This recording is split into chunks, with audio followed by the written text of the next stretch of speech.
On est encerclés en fait, des policiers en civil qui sortent de leur véhicule et qui mettent leur cagoule. Je vois ce geste où ils sortent des grandes mitraillettes et je lève les mains. Je vois un policier devant moi qui pointe son arme et qui tremble. J'ai cru que j'allais mourir. Je m'appelle Faisal Chefou. J'ai été accusé à tort d'avoir participé aux attentats de Bruxelles. Et on m'a confondu à tort avec l'homme au chapeau, le troisième terroriste qui avait abandonné sa bombe à l'aéroport de Zaventem. Le mardi noir de la Belgique, 34 morts au moins et 200 blessés, c'est le bilan du double attentat qui a frappé Bruxelles. Le 22 mars, il y avait eu des attentats sanglants, effrayants, qui m'a bouleversé, moi particulièrement. Des terroristes avaient fui et donc il y a eu une genre de chasse à l'homme qui s'est lancée dans la capitale. Voilà les fugitifs du dossier attentat de Bruxelles. L'homme à droite, avec ce chapeau et cette veste claire, aurait pris la fuite. Je suis reporter indépendant. Le jour des attentats, moi j'habite pas très loin de là où ça s'est passé, donc notamment le métro Malbec, c'est près des institutions européennes. Donc je me suis rendu sur place pour prendre justement des images et essayer de comprendre ce qui se passait. Et là, il y a des caméras qui m'ont filmé.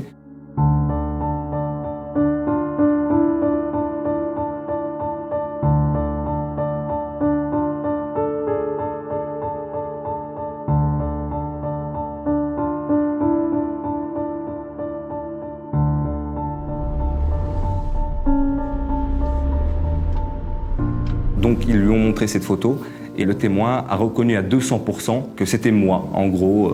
Et donc à partir de ce moment-là, la machine s'emballe. L'homme au chapeau n'a pas encore été formellement identifié, mais il pourrait s'agir de Faisal Chefou. 2 jours plus tard, je me suis fait arrêter. Ce jour-là, j'étais en voiture avec un ami. On se retrouve dans des embouteillages. On passe devant le palais de justice parce qu'on est obligé de passer par là. On suit une déviation. Moi, je ne savais pas qu'à ce moment-là, il me suivait pendant tout le chemin avec mon ami en voiture. On était suivis par la police. Et là, d'un coup, un autre véhicule, il vient nous bloquer vraiment le chemin brusquement. Et on est encerclés, en fait, de véhicules et des policiers. À ce moment-là, je ne savais pas que c'était des policiers, parce que c'était des hommes en civil, qui sortent de leur véhicule et qui mettent leur cagoule.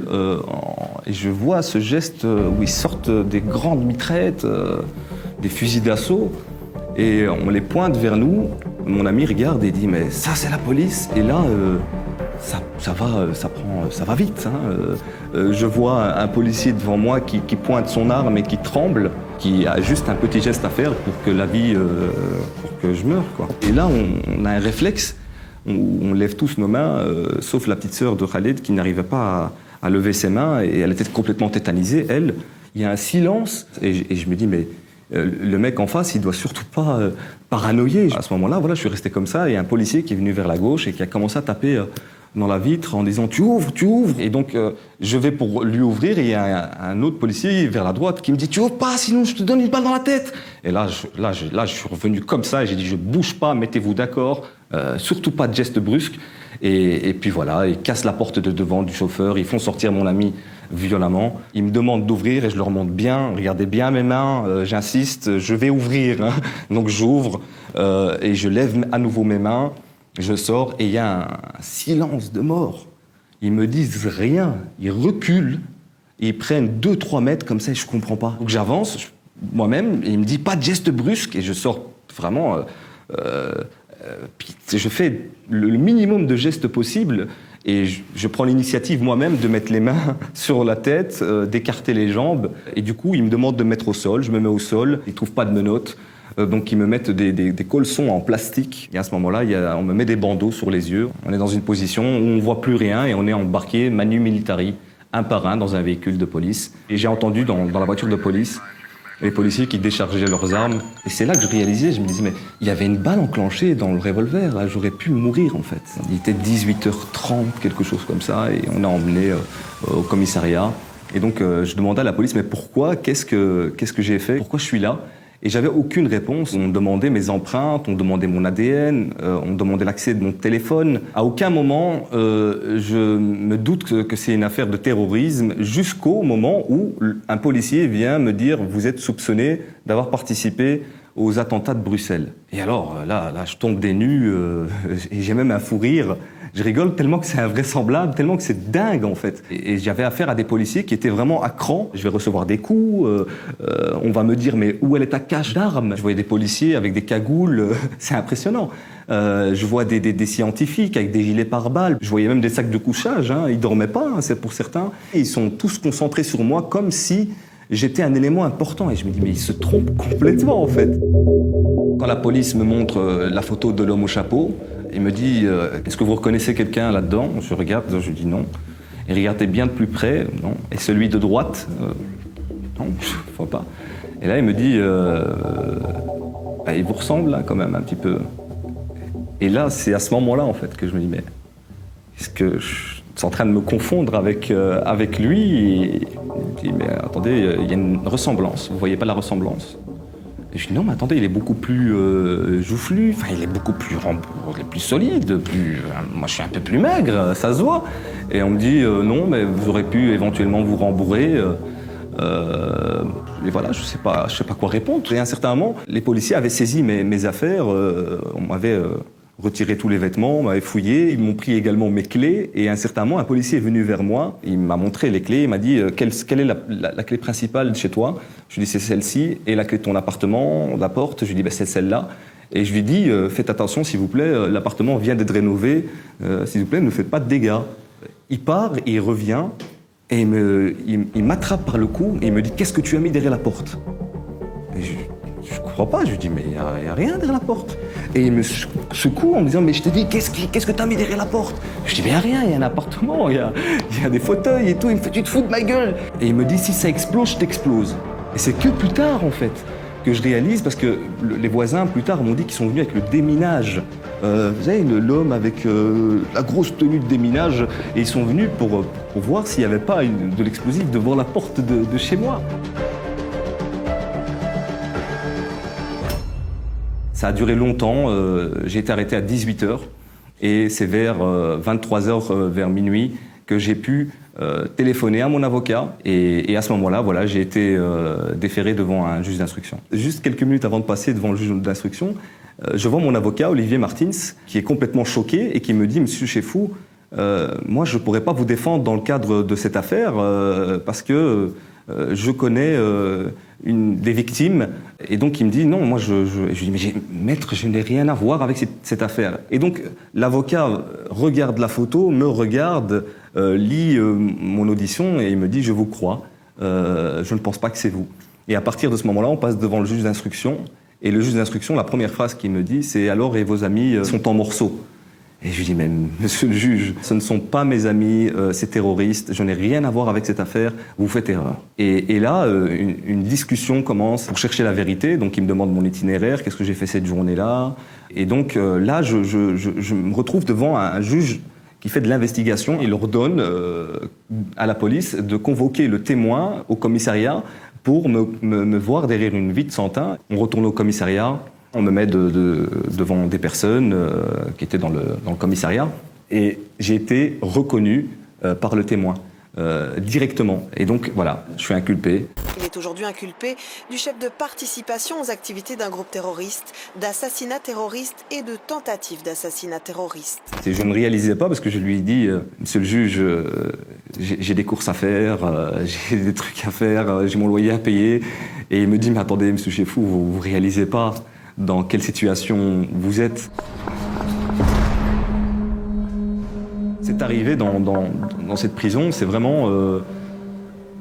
c'est les gens qui me parlaient par la fenêtre, notamment des détenus qui me parlaient par la fenêtre parce qu'eux, ils regardaient l'actualité, on me posait des questions par rapport à ça. En prison, toutes les 15 minutes, on frappe dans la porte pour pas que je puisse dormir. On m'insulte, on me ferme la lumière.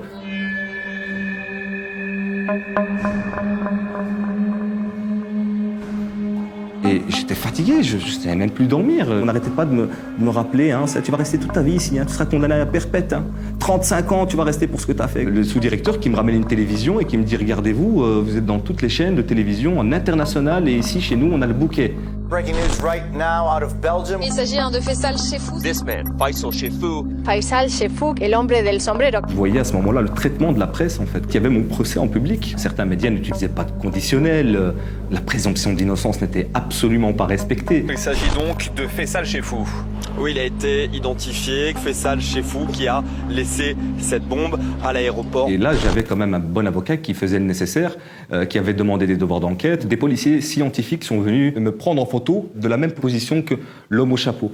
Et donc, ils ont pris tous les angles, ils sont montés sur une table pour prendre des photos. Et je leur ai dit, je me souviens de ma remarque en leur disant, s'il vous plaît, faites du bon boulot. Ça me faisait plaisir de voir qu'en fait, la police cherchait à savoir la vérité. Je m'étais accroché sur cette phrase du juge d'instruction qui disait donnez-moi un petit moment, je suis sur le terrain, je travaille. Et je suis content en fait qu'on a aussi des juges d'instruction, qu'on a encore des juges d'instruction. Ça a pris 5 jours pour découvrir que je n'avais rien à voir, ni mes empreintes, ni mon ADN, ni mon téléphone ne se matchaient. Donc pour le juge, c'est chose faite, hein, le mec il a rien à voir et il prend la décision de me libérer sans condition. Comment j'ai appris ma libération c'est en regardant une chaîne d'information, je vois Faisal Chefou, Elaise, libéré. Je me dis, mais attendez, je suis en tôle, comment je peux être libéré, qui raconte cela et puis, je toque, je demande des informations, on me dit non, t'es fou, t'es encore là toute ta vie, tu sortiras jamais. Alors, je me dis, bon, c'est des conneries. Et puis plus tard, 1 heure plus tard, il y a un gardien qui toque et qui me dit, vous êtes libéré. Je me suis précipité à sortir. Voilà, donc je suis monté dans le premier taxi. Quand il m'a déposé devant chez moi, j'ai vu plein de journalistes et je lui ai demandé de partir, d'aller chez ma mère. Et là, quand j'arrive, je prends ma mère dans les bras et je fonds en larmes et la famille aussi. Et puis c'est là que je réalise, en fait, je commence à réaliser ce qui s'est passé. Et à ce moment-là, j'avais cru vraiment que c'était terminé. Ça venait seulement de commencer, en fait.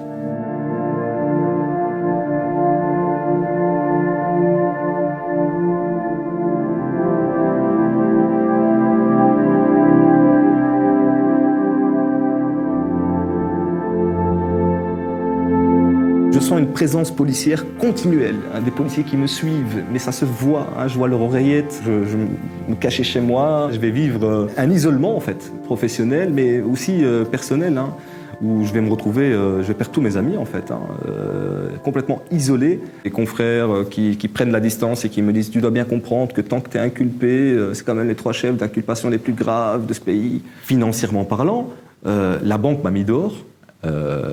Et du coup, je ne savais plus payer mon loyer. Ils peuvent à n'importe quel moment arrêter toute relation avec n'importe quel client. Et comme mon nom avait été affiché un peu partout, ils avaient décidé d'arrêter avec moi. Et pour retrouver une banque, il n'y avait aucune banque qui acceptait.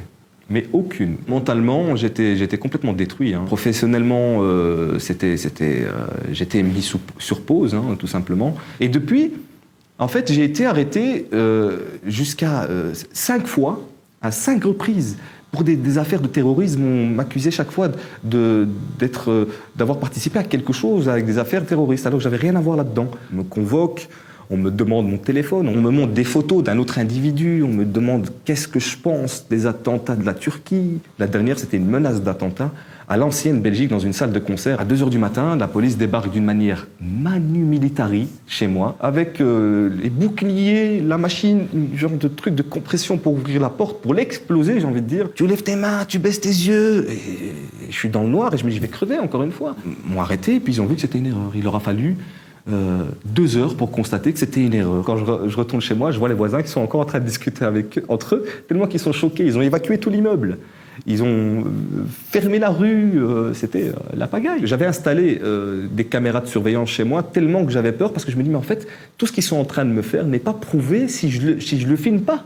Malheureusement, chaque fois qu'il y avait une perquisition, j'en ai subi plusieurs, plus de 5, eh bien on me saisissait le matériel. C'est-à-dire rien que pour écrire mon livre par exemple, eh bien l'ordinateur qui me permettait d'écrire mon livre, on me le saisissait. Donc je devais avoir un autre ordinateur et c'était des saisies qui partaient pour 1 an et demi. Hein.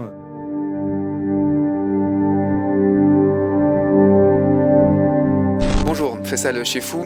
Vous avez été victime d'une terrible méprise judiciaire. Vous avez à un moment donné été suspecté d'être l'homme au chapeau. Alors d'ailleurs, vous sortez un livre pour en parler. Ça s'appelle « Ils m'ont fait porter le chapeau ». On comprend bien évidemment la référence.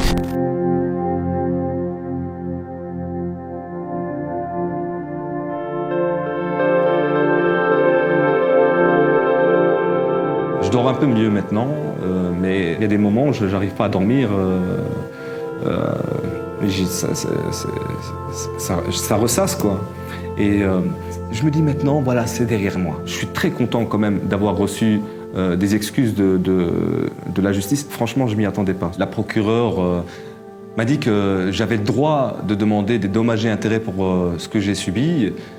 Et donc, oui, je vais demander le nécessaire. La justice doit reconnaître son erreur, c'est fondamental. Le jour où mon innocence a été reconnue, ça a fait 2 petites lignes dans les journaux, ça n'a pas fait le sujet international, mais je suis content et je vais insister le restant de ma vie sur le fait que la justice peut se tromper, que la police peut se tromper, et j'en suis la preuve.